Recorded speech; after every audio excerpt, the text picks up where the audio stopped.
إن الحمد لله أحمده تعالى وأستعينه وأستغفره ونعوذ بالله من شرور أنفسنا ومن سيئات أعمالنا. حياكم الله وبياكم وسدده على الهدى خطاي وخطاكم، وأسأل الله العظيم رب العرش العظيم أن يقيني وإياكم مصارع السوء. أما بعد، قال جل وعز شانه وتقدست أسماؤه: شهر رمضان الذي أنزل فيه القرآن هدى للناس وبينات من الهدى والفرقان.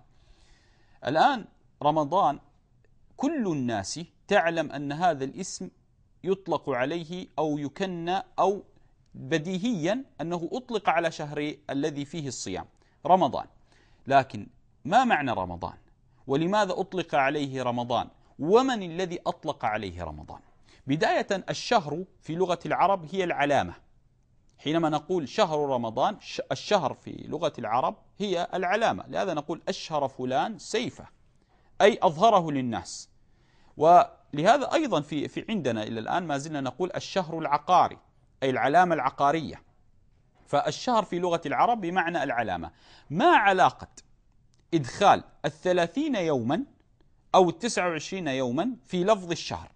لأنك أنت لا تدخل الشهر إلا بعلامة الهلال، ولا تخرج من الشهر إلا بعلامة الهلال، فأطلق عليه في لغة العرب الشهر، لأن الإنسان لا يعلم أنه دخل في هذا الشهر الذي رمضان أو شوال أو غيره إلا إذا رأى الهلال، فأطلقت عليه العرب شهر، أي علامة، أي ندخل بعلامة ونخرج بعلامة، وهذه من روائع اللغة. لكن رمضان أول ما فرض رمضان فرض في الصيف، وقيل أنه فرض رمضان فرض في الصيف، فأطلق عليه رمضان من الحر واشتعال الجوف.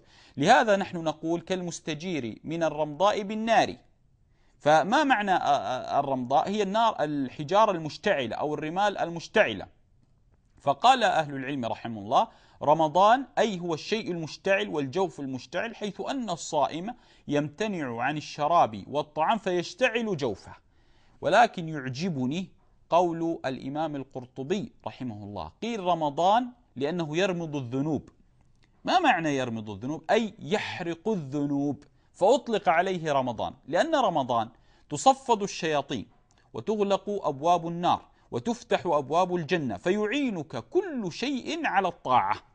ما علة الإعانة على الطاعة؟ لتحرق كل الذنوب. لهذا الذي يدخل في رمضان ويخرج منه بغير ذنب قد غفر، هذا يكن مغبون. النبي عليه الصلاة والسلام في يوم من الأيام صعد المنبر فوصل للدرجة الأولى فقال آمين، والثانية قال آمين، والثالثة قال آمين. بعدما انتهى من خطبة الجمعة اجتمع عليه الصحابة، قالوا: يا رسول الله، سمعناك تقول آمين آمين آمين. قال عليه الصلاة والسلام: جاءني جبريل عند الأولى قال: يا محمد رغم أنف، أي ذل وصغر، يا محمد رغم أنف من ذكرت عنده ولم يصلي عليك صلى الله عليه وآله وسلم. فقال عليه الصلاة والسلام: آمين. ثم لما صعد الثانية صلى الله عليه وآله وسلم قال: يا محمد رغم أنف من أدرك أبويه أحدهما أو كلاهما ولم يغفر له. فقال عليه الصلاة والسلام: آمين. ثم في الثالثة قال: يا محمد رغم أنف من أدرك رمضان وخرج منه ولم يغفر له.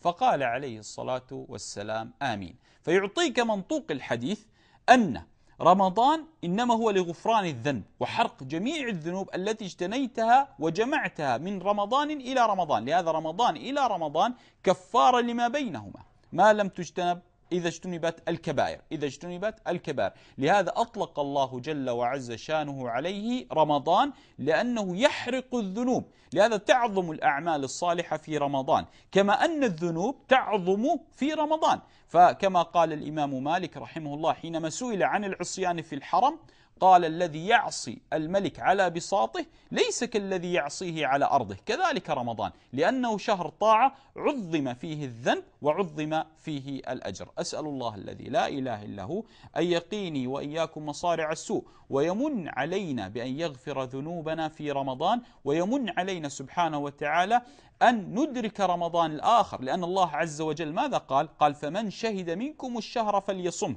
يعطيك دلالة على أن من شهد الشهر نعمة من الله، فكم من إنسان وراه التراب وأصبح في عداد الموتى وحرم من رمضان، فأراد الله جل وعز أن يمتن عليك ويذكرك سبحانه وتعالى في قوله فمن شهد منكم الشهر فليصم، بمعنى أنا جعلتك تشهد رمضان لتصم رمضان وتنال الأجر.